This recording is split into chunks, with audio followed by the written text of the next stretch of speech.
Selamat Sabat bagi kita semua. Bagi tamu-tamu kami juga kami sampaikan selamat Sabat. Dan juga pemirsa yang menyaksikan diskusi kita pada Sabat ini. Sebelum kita memulai diskusi kita pada Sabat ini, kita terlebih dahulu berdoa. Bapak LG boleh pimpin kita dengan doa. Baik, kita terlebih dahulu berdoa. Bapa kami yang berada dalam kerajaan surga, terima kasih Tuhan atas kebaikan dan berkat Tuhan kepada masing-masing kami, sehingga kami dapat mendiskusikan pelajaran sekolah Sabat firman Tuhan. Kami meminta tuntunan Roh Kudus kepada kami Tuhan pada hari Sabat ini, sehingga kami dapat mengerti dan memahami akan firman Tuhan yang kami akan bicarakan pada saat ini.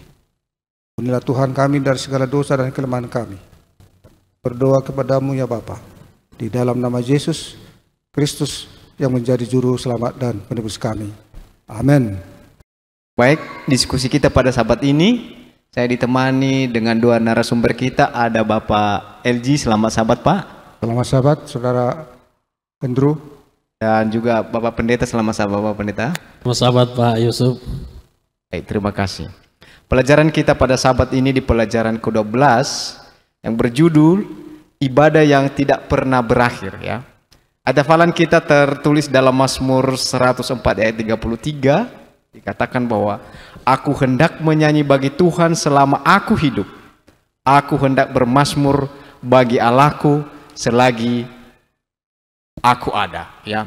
Berbicara tentang ibadah ya. Yang menjadi pertanyaan saya tunjukkan kepada Bapak Pendeta. Bolehkah dijelaskan Bapak Pendeta seperti apa ibadah yang tidak pernah berakhir ya? Lalu makna ibadah dan berkat-berkat apa yang kita dapatkan dari menjalankan ibadah penyembahan kepada Tuhan? Silakan Pak Pendeta. Baik, makasih Pak Yusuf ya.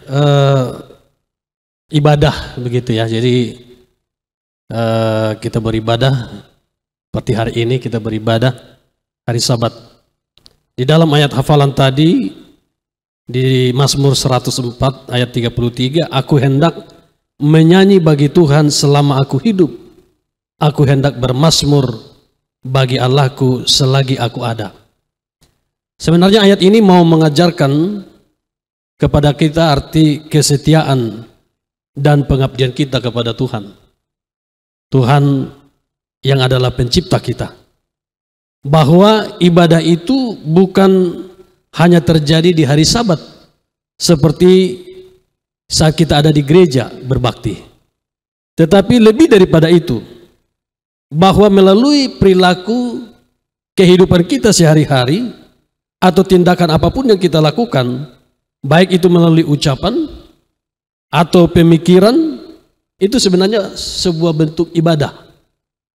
Ya, sebuah bentuk ibadah.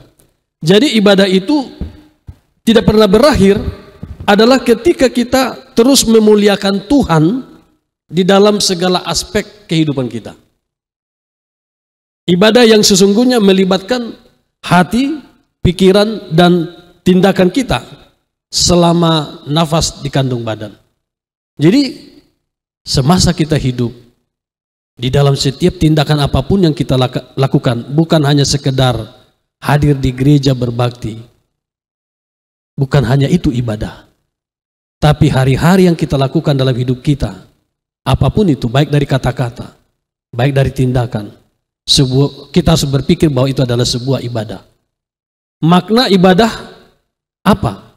Maknanya adalah disitulah kita boleh melihat akan kuasa Tuhan, berkat Tuhan di dalam kehidupan kita.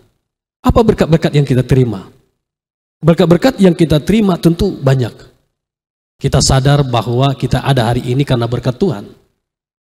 Kita boleh sehat hari ini karena berkat Tuhan. Mazmur 2 ayat 7 katakan, sambil memperdengarkan nyanyian syukur dengan nyaring dan menceritakan segala perbuatanmu yang ajaib. Jadi perbuatan Tuhan itu nyata dalam kehidupan kita. Tuhan telah banyak memberikan berkat-Nya kepada manusia yang harus kita syukuri di dalam hati kita. Itu sebabnya kita harus mewartakan ya kita harus mengabarkan kepada dunia ini tentang perbuatan-perbuatan Tuhan yang ajaib di dalam kehidupan kita secara pribadi. Jadi tentu ada banyak berkat-berkat Tuhan yang boleh kita nikmati dari ibadah. Ya, berkat-berkat rohani, berkat-berkat materi, berkat-berkat pikiran, ya, dan hal-hal yang lain. Semua itu adalah berkat-berkat Tuhan. Itu mungkin yang boleh saya jawab, Pak. Baik, terima kasih Pak Pendeta. Jadi ibadah itu sepanjang hidup ya Pak Pendeta? Betul. Betul, sepanjang hidup ya. Baik, di pelajaran kita dikatakan bahwa nyanyikanlah nyanyian baru bagi Tuhan. Ini mau saya sampaikan pertanyaannya kepada Pak Lumban Kaul. Makna dari menyanyikan nyanyian baru ini bagi Tuhan seperti apa Pak? Lalu pertanyaannya, siapa yang menyanyikan lagu baru ini kepada Tuhan? Ya. Boleh dijelaskan Pak? Baik, terima kasih kepada Saudara Enduru yang mengajukan pertanyaan tentang siapakah yang menyanyikan lagu baru tersebut. Kalau kita baca memang dalam Mazmur 33 ayat 3, di situ memang disebutkan, nyanyikanlah baginya nyanyian baru. Ketiklah kecapi baik-baik dengan sorak-sorai. Nah, kalau kita lihat di sini nyanyian yang baru, boleh kita katakan ini adalah sesuatu yang baru, ya. Jadi sesuatu yang baru itu merupakan suatu daya tarik kepada kita. Sebab ada sesuatu sukacita di dalamnya. Tentu sukacita itu yang kita nyanyikan, kita mazmurkan dalam hidup kita. Itu sebab mazmur dan nyanyian baru itu adalah menyampaikan pujian dan syukur kepada Tuhan. Kenapakah kita menyanyi nyanyian baru atau nyanyian sukacita kepada Tuhan? Kalau kita baca dalam Mazmur 116 ayat 12, di situ disebutkan bagaimana akan ku balas kepada Tuhan segala kebajikannya kepadaku.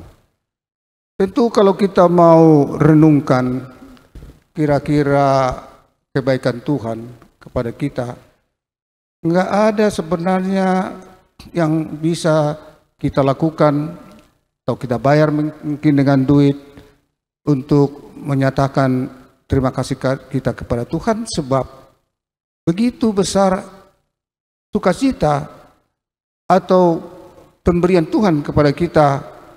Dan inilah sebenarnya yang kita renungkan, kita hayati dalam hidup kita, sehingga karena semua kebaikan Tuhan itu, maka kita perlu menyanyikannya. Yang boleh kita katakan itu sebagai nyanyian baru dalam hidup kita. Dan itulah sebabnya kita menyanyi nyanyian pujian seperti Mazmur ini banyak diambil atau dikutip syair-syairnya untuk menjelaskan mengenai sukacita kepada Tuhan. Jadi siapakah yang akan menyanyikan nyanyian baru itu? Tentu adalah mereka-mereka yang merasakan kasih cinta Tuhan yang begitu besar kepada kita, sehingga ya mereka lah. Kalau saudara Enduru, saya pendeta yang ada pada hari Sabat ini, tentu kalau kita merasakan betapa besar kasih Tuhan kepada umat manusia, maka kita nyanyikan salah satu respons kepadanya adalah menyanyikan dengan pujian dan mazmur.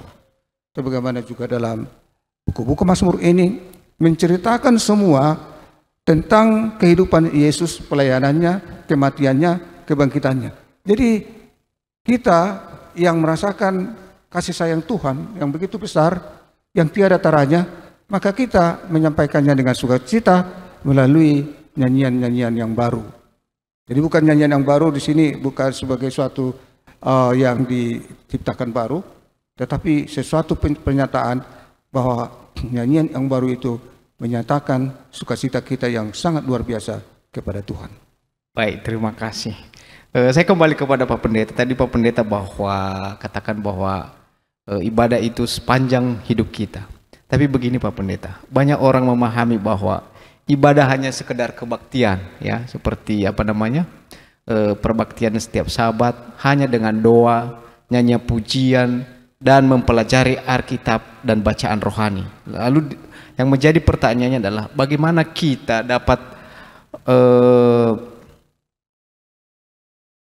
bahwa sebagai orang Advent tidak apa namanya jatuh dengan anggapan bahwa ibadah itu hanya sekedar ibadah, bernyanyi, dan bacaan Alkitab.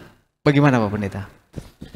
Oke, makasih Pak Yusuf. Jadi memang seringkali kita orang-orang Kristen ya, ketika datang ke perbaktian misalnya hari Sabat, membuat seolah-olah itu hanya rutinitas ritual semata.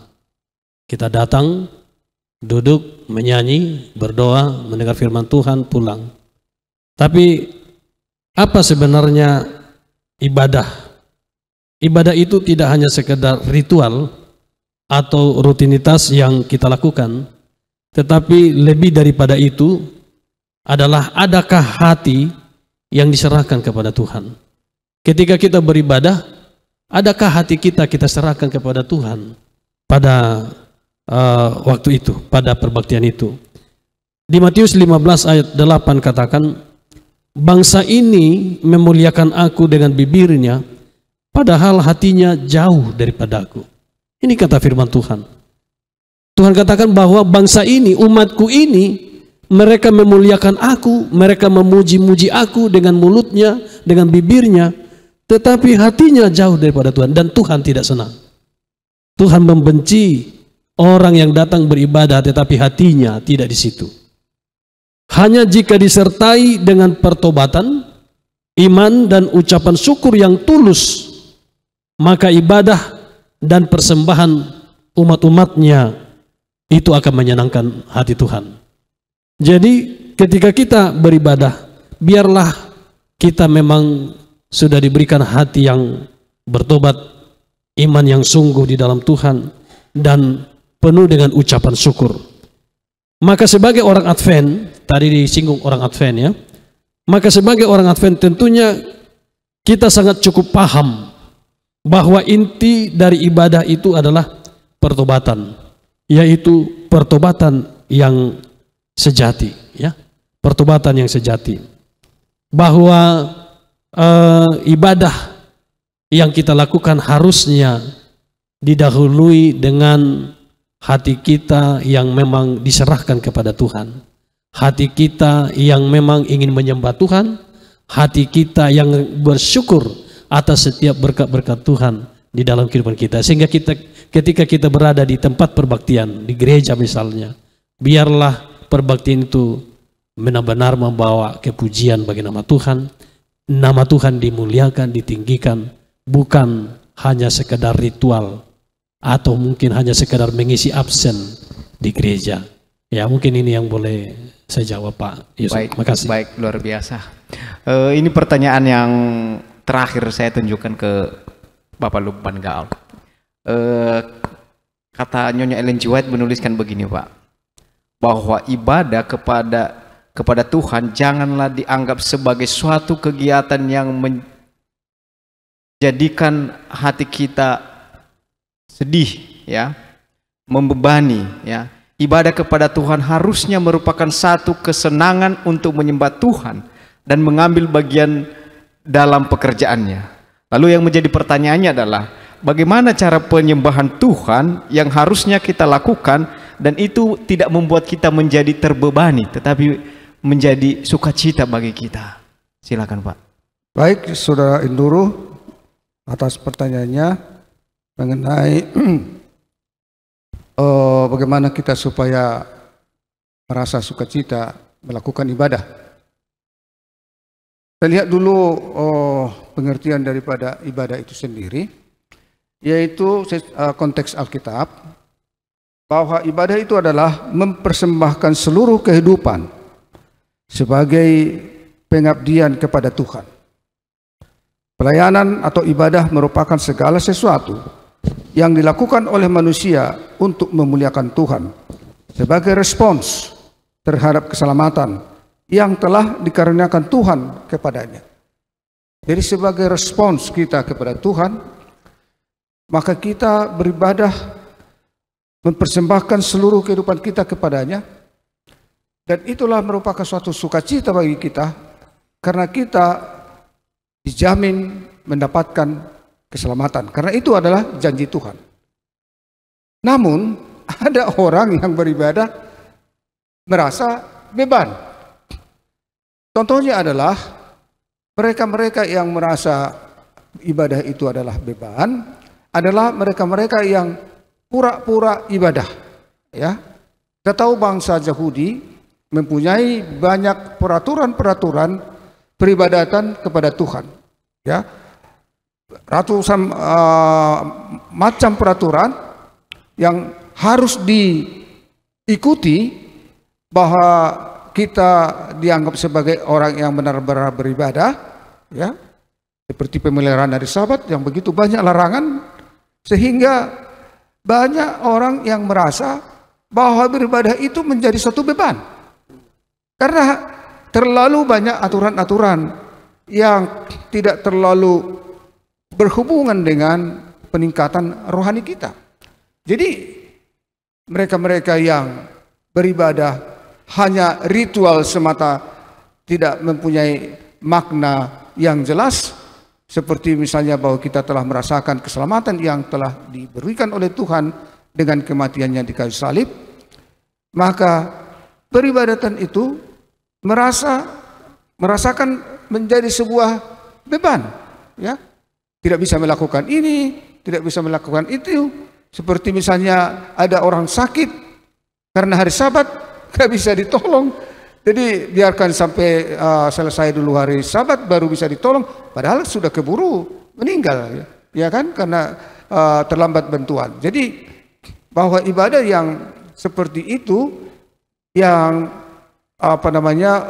istilahnya itu hanya legalisme, tidak betul-betul dari hati, maka itu akan menjadi beban kepada setiap orang yang melakukan ibadah itu. Jadi ibadah itu sebenarnya supaya menjadi suatu sukacita, maka ibadah itu kepada Tuhan haruslah berasal dari hati yang tulus, sehingga kita sudah merasakan kasih Tuhan yang begitu besar, lalu kita merasa bersyukur kepadanya, lalu kita berbakti kepadanya, menyerahkan hidup kita, maka kita merasa bahagia.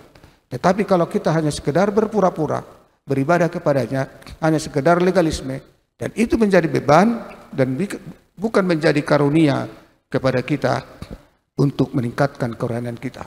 Jadi menurut saya bahwa beribadah menjadi suatu kesedihan atau menjadi beban adalah mereka yang beribadah kepada Tuhan bukan dari hati atau bukan dengan sungguh-sungguh. Saya pikir itulah suatu ibadah yang berserah sesungguhnya dan merasakan kasih Tuhan, dan bukan hanya sekedar berpura-pura beribadah supaya dilihat orang kita adalah seorang yang beribadah. Jadi tulus dan merasakan kasih Tuhan, jadi kita senang, bersukacita, dan bukan menjadi beban. Demikian Saudara Enduru yang saya dapat sampaikan. Terima kasih atas penjelasan tentang pelajaran sekolah Sabat.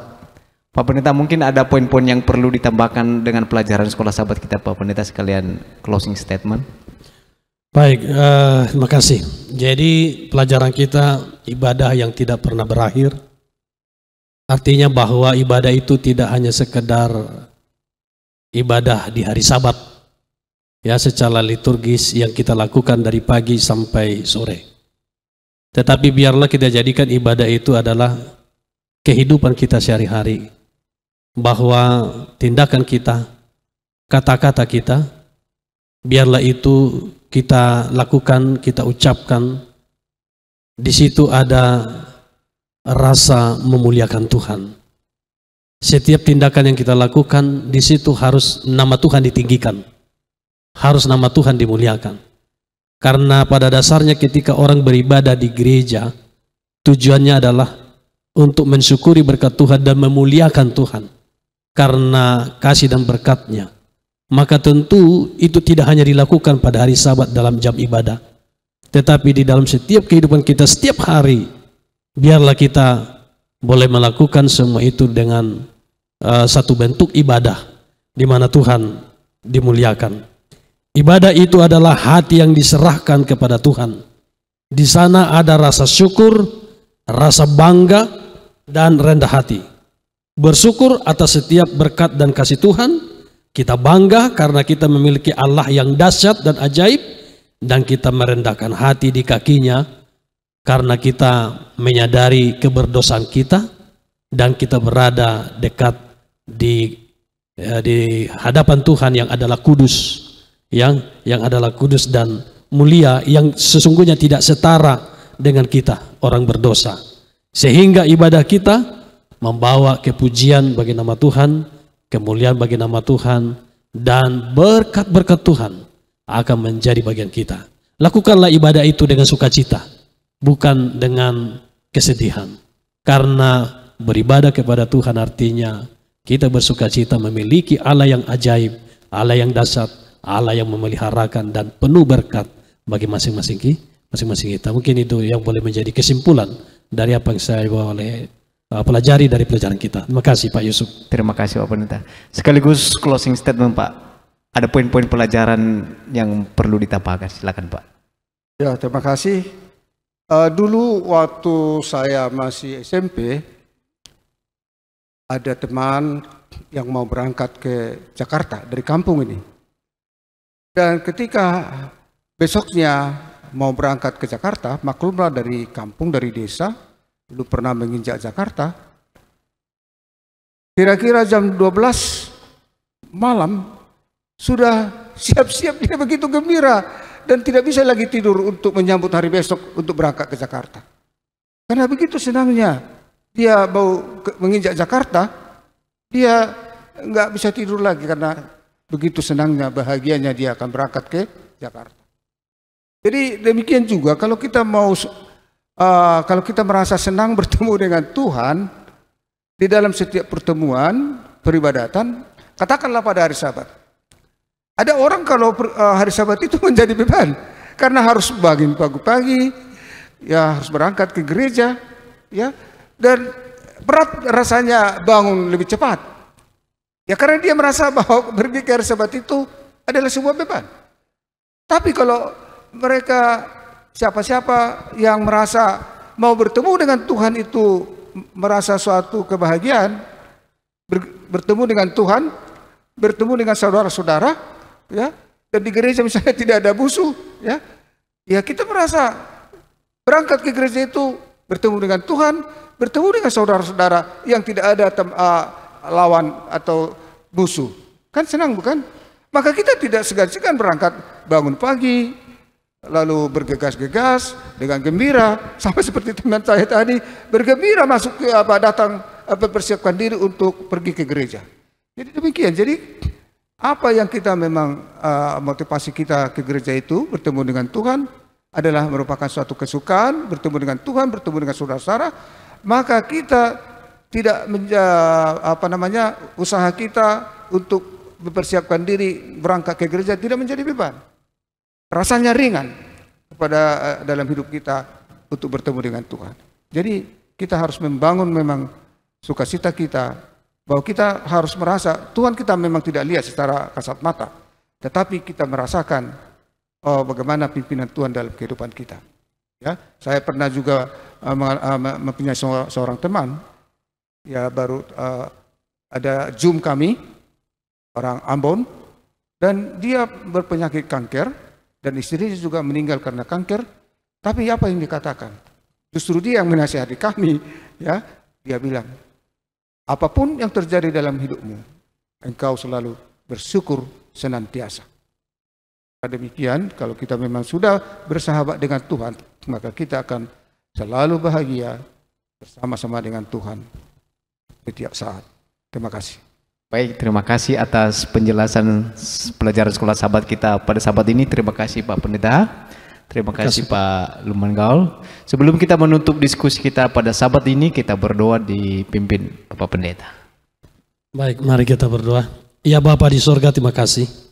Kami boleh belajar bersama, berdiskusi dari firman Tuhan melalui tuntunan pelajaran sekolah Sabat, bahwa Tuhan kami Allah yang ajaib, penuh kasih, yang penuh dengan berkat-Nya. Maka layaklah kami datang kepada Tuhan, berbakti, memuji, memuliakan nama-Mu, beribadah kepada Tuhan. Tetapi biarlah dalam kehidupan kami Tuhan, di dalam perbaktian atau peribadatan, biarlah kami datang dengan hati yang sungguh-sungguh mengasihi Tuhan, mencintai Tuhan, dan rasa syukur atas segala kasih dan berkat Tuhan, sehingga perbaktian kami tidak menjadi perbaktian yang hanya sekedar rutinitas, tetapi di sana ada hati yang diserahkan kepada Tuhan, hati yang memuji Tuhan, dan hati yang memuliakan Tuhan. Terima kasih Tuhan membangun iman rohani kami, demikian juga pemirsa dimanapun mereka berada, agar semangat rohani kami terus bertumbuh di dalam Tuhan sampai Maranatha Tuhan datang. Setiap perbaktian kami akan menjadi puji-pujian bagi nama-Mu dan menjadi berkat bagi masing-masing kami. Inilah doa kami Tuhan, di dalam nama Yesus kami berdoa. Amin. Amin.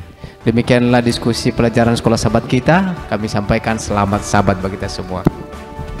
Terima kasih.